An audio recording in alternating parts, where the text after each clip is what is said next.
From the first album, American Girl, here at Tom Petty Radio, I'm Mark Felsot, and I am with Mr. John Scott, author of the book Tom Petty and Me.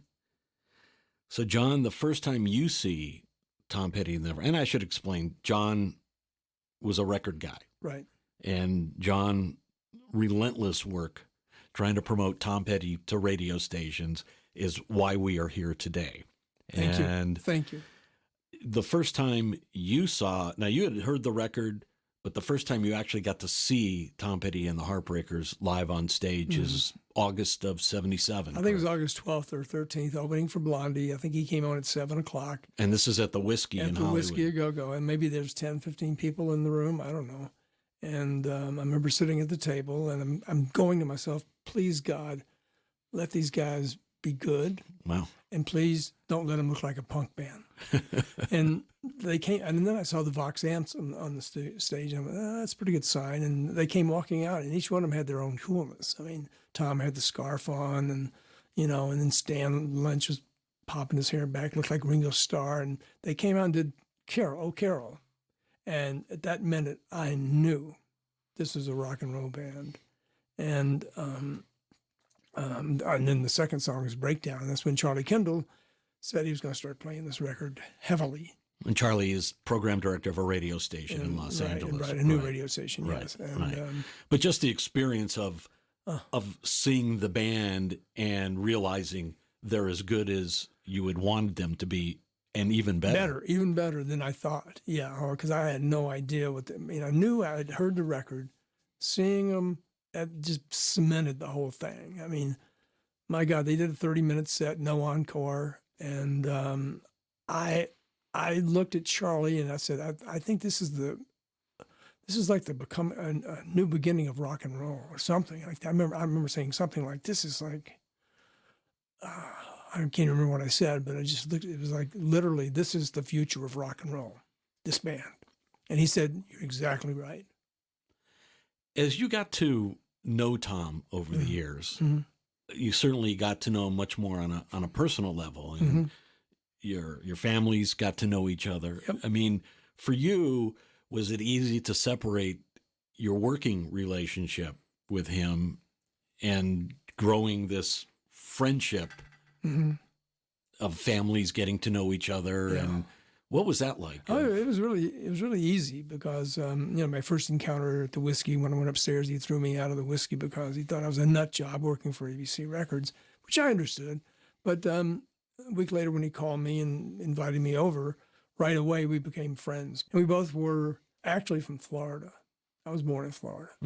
Never told anybody that, except you and the world now. I did not know that. Yeah, but my mom happened to be there. But anyway, when he said, where are you born? I said, Florida. He's like, oh, my God, we're from Florida, too. Anyway, so we went outside and completely bonded that night. And I remember we smoked a joint. We started talking about each other. And he asked me about my career, and I didn't tell him anything about Johnny Cougar because I thought he'd think I was a nut job, getting fired from MCA. But we went inside and he played me a Reel to Reel, Listen to Her Heart. And I completely lost it. But then he had a party and all the families came together. It wasn't always these big parties. It was mostly the road crew and friends. But it was like an instant bond between all of our families. And we spent every Thanksgiving, Christmas, Easter, birthdays at his house in Encino.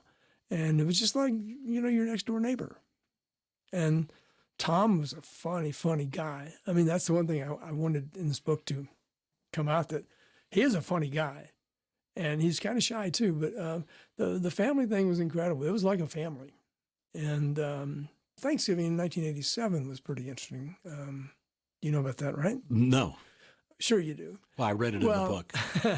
Well, that's when Tom, we were all playing softball, and that's what he loved to do. He loved to be the pitcher for both teams, and he didn't want to bat. He didn't want to play second base. Anyway, he wanted to pitch, and that's in 1987. He couldn't at Thanksgiving. He couldn't find the softballs, found the bats. And so he said, I'm going to go down to Rite Aid and get a softball. I thought, that's kind of crazy. And that's when he stopped at a stoplight and looked to his right, and there's Jeff Lynne. And But anyway, the family thing is like it was like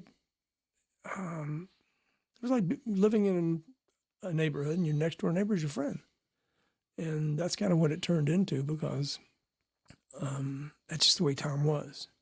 You know, if you were a fan of his, or you were loyal to him, I don't mean it in that sense of loyal, or but if he liked you, you became friends. Right.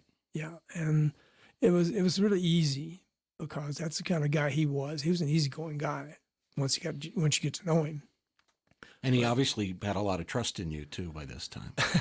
He did have a lot of trust in me, because I did what I said I was going to do when I went up to the whiskey upstairs and told him I was going to break his career. And I asked him if I'd ever heard his record on the radio in Los Angeles. He said no, and then that's when he threw me out of the whiskey. And then that's when I said, "Hey, my name is John Scott. Don't you ever forget my name, because you're going to think about it when you hear me when you hear your record on the radio." And that's when he really got pissed. Bugs, get these guys out of here. But no, and then after that, it was like the first meeting at his house. He invited me over, and we became, like I said, instant friends. And the family, same thing. We're going to play "Listen to Her Heart" next. What does that song conjure up for you? Well, like I said, when I was at his house, and I said, "You got any other things you want to play me or anything?" He said, "Yeah, come on in. I got to put the reel on and plays "Listen to Her Heart." And that first lick of "Listen to Her Heart," you're hooked. And I think I made him play it 5 times in a row. And I went back to ABC Records going, "Guys, you won't believe what he's got in the demo that he's got." And Breakdown did start making noise. And the plan was to have "American Girl" again released as a single. But when they heard "Listen to Her Heart," the record company went, "We got to put another album out, and we got to re-sign these guys." And that's what happened. "American Girl" never came out as a single that I remember. But "Listen to Her Heart," when they heard that, like I said, it was a new day for Tom Petty and the Heartbreakers, because they were going to be dropped. And that song changed their mind. From the first